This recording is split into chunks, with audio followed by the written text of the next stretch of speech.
Welcome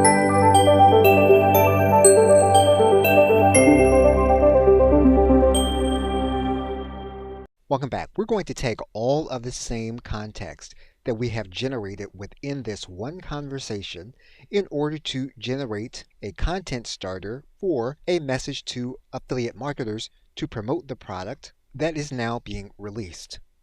And so we're going to give the chatbot some context, and we're going to ask it to write an email to our existing affiliates. So now to undertake this, we're going to make sure to give the chatbot as much context as we possibly can. Once we do that, we're going to click enter, and what we're looking to get is a content starter, even if we choose not to use the entire email written to us by ChatGPT.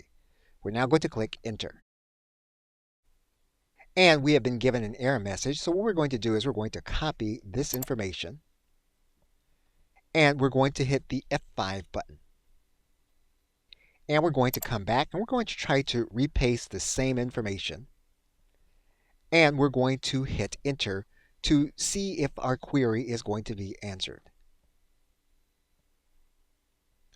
So what you'll see is that you have a good content starter with good sales messaging that you can massage for your individual use to send to your affiliates. And that ChatGPT uses the context that we have created in the entire conversation.